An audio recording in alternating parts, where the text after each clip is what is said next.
Good morning everyone, I am doctor HS. Kumawat. आज हम देखते हैं मैनेजरियल रेम्यूनरेशन, प्रबंधकीय पारिश्रमिक, सेक्शन 197 ऑफ कंपनीज एक्ट 2013। जैसा कि हमने प्रीवियस क्लास में पढ़ा था, कंपनीज एक्ट 2013 उसके लास्ट में शेड्यूल्स दे रखी है। शेड्यूल 3 में balance sheet and statement of profit and loss की फॉर्मेट दे रखी है, और शेड्यूल 5 में दे रखा है, 4 पार्ट्स में डिवाइड कर रखा है शेड्यूल 5 को। पार्ट फर्स्ट में दे रखा है अपॉइंटमेंट्स, पार्ट सेकंड में remuneration, part third provisions applicable to part first and second provisions दे रखे हैं, और पार्ट फोर्थ में power to CG to exempt.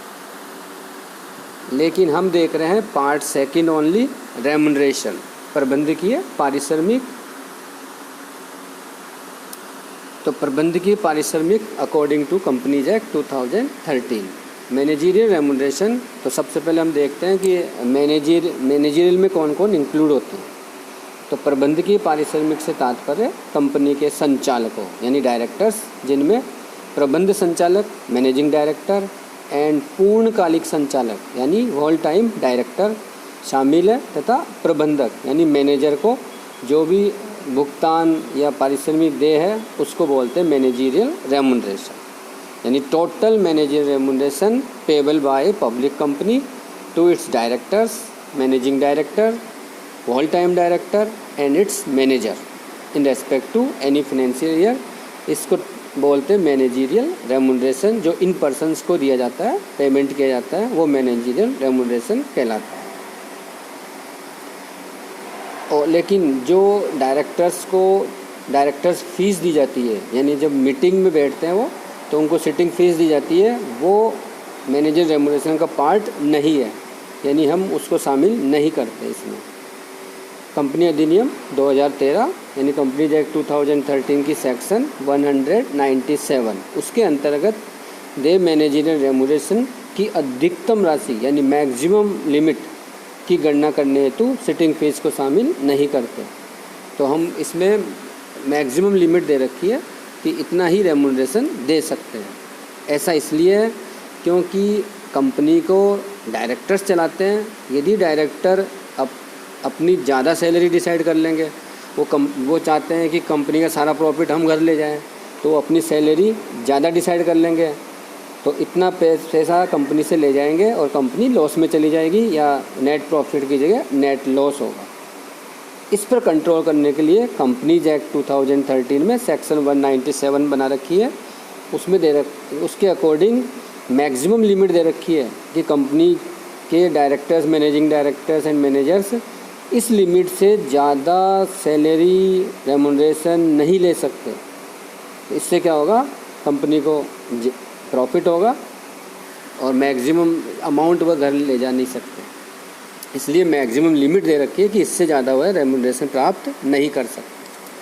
तो इसको 2 तरह की कंपनीज में हम डिवाइड करते हैं। आज हम देख रहे हैं ऐसी कंपनी जिसके पास एडिक्यूट प्रॉफिट होता है, यानी संबंधित वित्त वर्ष में पर्याप्त लाभ होता है उस पब्लिक कंपनी को, तो उस कंडीशन में क्या रेम्यूनरेशन होगा, यानी remuneration payable by public company having profit. Company को प्रॉफिट हो रहा, पर्याप्त लाभ कमा रही कंपनी, उस कंडीशन में रेम्यूनरेशन क्या होगा। ये मैक्सिमम लिमिट्स है।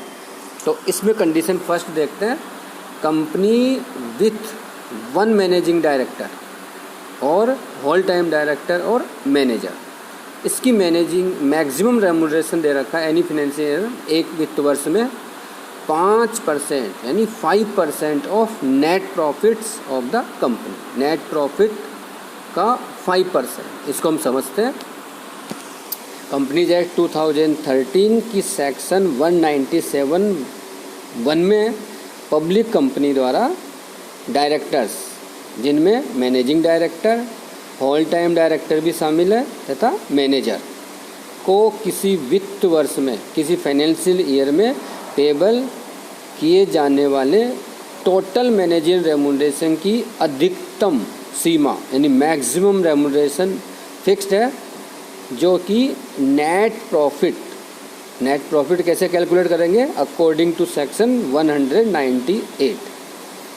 तो उस नेट प्रॉफिट, उसमें कंडीशन दे रखी है, यदि कंपनी के पास 1 मैनेजिंग डायरेक्टर है या 1 मैनेजिंग होल टाइम डायरेक्टर या 1 मैनेजर है, तो नेट प्रॉफिट का 5% से ज़्यादा वह रेम्यूनरेशन रिसीव नहीं कर सकते। नेक्स्ट कंडीशन है company with more than 1 managing director और होल टाइम डायरेक्टर और मैनेजर, यानी एक से ज़्यादा managing director, whole time director या मैनेजर है, तो 10% of net profits, net profit के 10% से ज़्यादा रेम्यूनरेशन रिसीव नहीं कर सकते। मैक्सिमम लिमिट है 10% ऑफ नेट प्रॉफिट।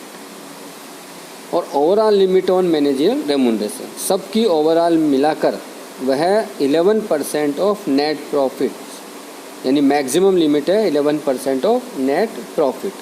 11% से ज़्यादा नहीं दिया जा सकता। कंपनी अपनी साधारण सभा में स्पेशल रेजोल्यूशन पास करके तथा सेंट्रल गवर्नमेंट से स्वीकृति प्राप्त कर जो उपयुक्त मैक्सिमम लिमिट है 11%, उससे ज़्यादा दे सकती है, लेकिन शेड्यूल 5 में जो प्रोविज़न्स दे रखे हैं उससे ज़्यादा मैनेजरियल रेम्यूनरेशन नहीं दे सकती।